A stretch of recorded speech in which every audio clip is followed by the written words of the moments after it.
Let's talk about a couple of Americans abroad, shall we, who featured in the Champions League. Ali with me in the studio, Steve Casey and Sid Lowe with us as well. Sid, let's start with Sergiño Dest. Definitely not his best night, obviously, against PSG. What's the reaction been like in Catalonia? Well, in truth, in terms of reaction directly about Sergiño Dest's own performance, there hasn't been a huge reaction. It hasn't been focused upon him. I think in terms of the analysis of the way that he played, I think he's probably seen more as a victim than a guilty party in this. Bear in mind that this is Barcelona conceding a lot of goals in Europe again. You know, this is a team that of course got beat by Paris Saint-Germain before, got beat by Juventus before, by Roma, by Liverpool.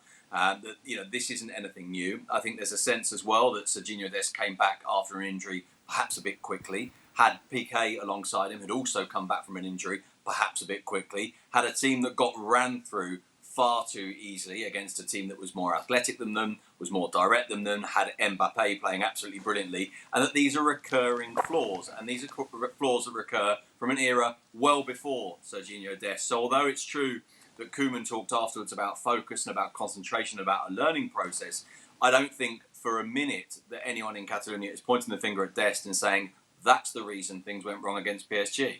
However, if I'm a young player, I can't not look at the critics. I can't not look at the fact that L'Équipe gave me 2 out of 10, that Sport gave me 2 out of 10. Mm-hmm. It's got to have a bit of a psychological impact, doesn't it? Right.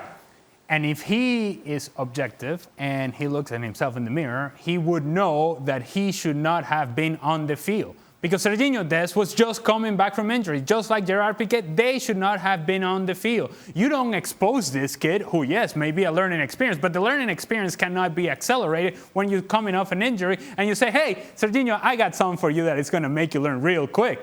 Here's Kylian Mbappe coming at you time and time again. See how you deal with that. And then, post-match, if you're Ronald Koeman, then say, well, you know, this is about focus and concentration. And also, by the way, he's had some issues with injury. Yes, he's had issues with injuries. Yeah. You don't put him out there unless you're for certain sure that this is a kid that can compete at that level, at that point against this player. And I don't think the answer to that was yes at any point against Kylian Mbappe. Now, that's the point as well, Casey. We've seen this before from Ronald Koeman and his questionable man management. As Ali said, come out. He's a kid. He's been injured. You know, you can give him a pass as opposed to focus and concentration. That doesn't really help things. Well, and you would think that a manager that has that much experience would then just almost get that player's back and say, look, I asked him to do a favor for me. I know we've had some injury issues, he being one of them, and I needed him to come try to help us out when he wasn't quite where he needed to be. But I almost look at that as a manager just trying to deflect off of his own decision making, and that's tough for a young player.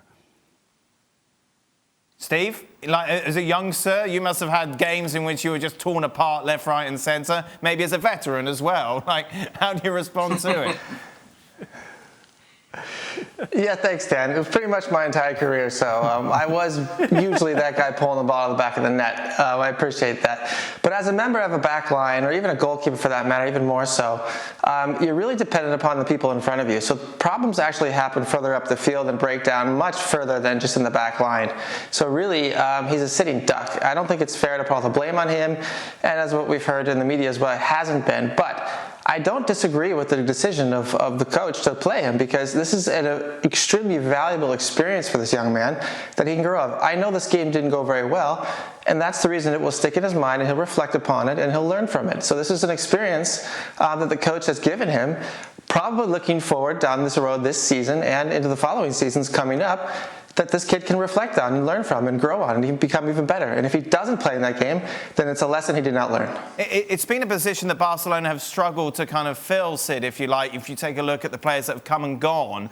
And is there a fear that Sergiño Dest, as someone that Ronald Koeman brought in, could be someone who could leave early with the coach when he leaves at the end of the season? I think that fear is always going to be there at Barcelona, and I think it's going to be there partly for the reason that you've outlined there, which is, of course, that he comes in as someone that Koeman directly wanted and was very, very clear about. And also, by the way, it's probably worth noting that Koeman is very, very blunt about everything. So him saying this about Sergiño Dest is possibly not a huge surprise. It's partly about his approach. But then the other reason why I think there's a risk that Sergiño Dest gets put in that position is, of course, Barcelona are a club that are about to have a new president. So there's an institutional instability there, so you don't know what the new president wants to do. They're also a club with massive financial problems, so you don't know what they're going to do should someone come in and make an offer for Dest, because they think this is a young player who's going to be, in Koeman's words, very, very good indeed in 4 or 5 years' time. Maybe someone comes in for him. And the best example of this is Semedo. Semedo last summer, who of course was the person playing in the position Sergiño Dest now occupies, was one of those players that the president had named as being untouchable. He wasn't one of the ones that was going to be pushed out as part of this revolution. All of the older players were going to be, but he was a future. He was young. He wasn't going to be pushed out. What happened? What happened was there was a market in which Barcelona couldn't generate any money for any of their players, and suddenly Wolves came in for Semedo and said, here's 40 million euros. At that point, Barcelona are looking around thinking, well, we're not getting money from anywhere else. Yeah, we'll take it. So there's that element as well. What happens if at some point other clubs see Dest as an asset and come to them, and Barcelona think, well, we've just got to take the money where we can get it? Meanwhile, Steve, Tyler Adams, of course, starting for Leipzig in their defeat against Liverpool. How would you sum up his performance? You know, very calm. I think good performance, above average performance. And I think, you know, what separates Tyler aside from other players is at a very young age already, he's playing like an old vet. He's a player you don't really see on the field very much, which is a compliment in every sense of the way of this. I can say that he doesn't make mistakes. He's reliable and at a very high level already. He gets the job done defensively. He has moments offensively, and I think his biggest attribute is winning balls in very good areas of the field to start counterattacks and to set his team up for chances as well.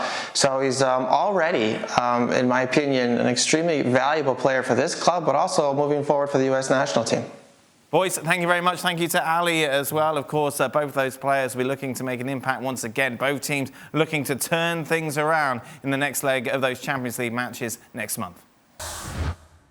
Well, thank you very much for watching ESPN on YouTube. For more sports highlights and analysis, be sure to download the ESPN app. And for live streaming, premium content, and let's not forget as well, ESPN FC 7 days a week. Subscribe to ESPN+.